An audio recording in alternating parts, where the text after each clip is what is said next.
Of course, you were the trainer of the Ultimate Warrior and Sting. There's a fan on here that has a question. What was the biggest challenge of the Ultimate Warrior training him for pro wrestling? Uh, I didn't find any challenges other than I had to take all the bumps for these guys. And it wasn't just Dave. I mean, it wasn't just Steve and Jim. It was Dave Sheldon, the Angel of Death, who was 6'7", 325 pounds. It was Strangler Steve DeSalvo, another 300-pounder, and then two other guys, Garland Donahoe and Mark Miller, all bodybuilders. I'm taking bumps for all six of these guys in the ring. Red Bastien was my partner.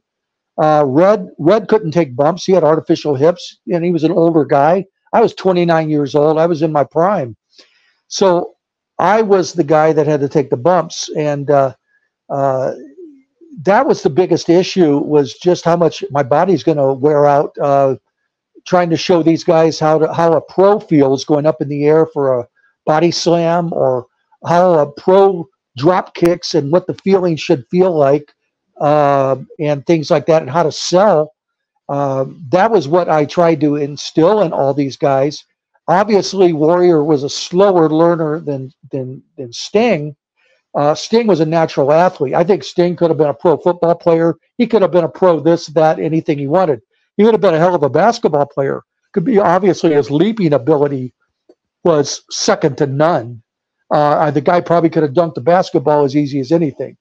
So I did what I could with these guys in the length of time I had. What changed everything was they sent out 8x10s to Jerry Lawler and Jerry Jarrett in 85, in September, October of 85. They hastened the process to get through training camp. They were supposed to stay in another couple months, both of them. And they sent out, they were getting impatient. They sent out 8x10s and got accepted. And I told this story before, but the way it went down real fast is they called me to a meeting at Gold's Gym in Venice, and Steve and Jim both were standing out in front of them in the parking lot, and they said, "Bill, we need to ask you your advice. You have no horse in the race here. You're not getting a commission off of us. You have no contract with us as far as training, our afterlife here. When we go on the road, you're not going to make a dime off of us. What is your advice if we have sent pictures to Jerry Jarrett and we sent pictures to Stu Hart, and Stu Hart will take us right now. Red Bastien will be involved in that one, and Red's going to take a big percentage of our money for about the next 10 years. Or on our own, we sent pictures to Jerry Jarrett and Jerry Lawler, and we can go down there." And I said, my opinion, my advice, it was like October of 85. I says, "What do you want to do? Go to Tennessee in the winter or go to Calgary in the winter?" I said, "I worked in Tennessee 10 years ago when I was just a kid. You'll work 7 days a week and get experience down there. That's what you need, is experience. Why do you need to travel in snow and all this other rough territory?"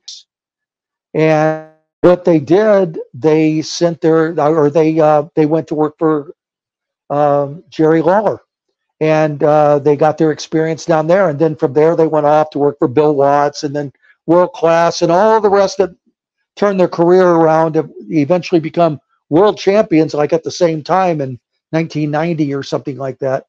But it all started from the training camp in Northridge, California in the summer of 85. And it was a challenge only because I'm the guy in there taking the bumps for them. And my God, I was trying to work to make a living myself, going to Tijuana on Friday nights, wrestling other places. I was very active in 85. So I was spending the day training those guys and then working house shows at night. Pretty taxing on my body. It's hard to even think about all that now with my the back issues I'm having today. Would you have imagined Sting would have wrestled so long and have this big retirement show just a couple of months ago? Um, no, it's amazing. He had a hell of a run. Um, you know, and Warrior should have had the same run because he didn't take any bumps. I mean, he didn't have to endure all the Ric Flair matches and all that sort of thing. I mean, I guess you could only get injured so much running clotheslines and running to the ring and everything, but that was what he was told to do. So he followed Vince's way of directing his career as far as Vince is concerned. But Jim's only other issue was, you know, Jim was his own man and a very independent thinker. He made decisions rash sometimes. I can't agree with all of them because I never made the money he made. So to me, you know, turning down this six-figure contract to do this six-figure contract doesn't even enter into my way of thinking, because I'd be like, if I had a year like that, I could have retired and never looked back.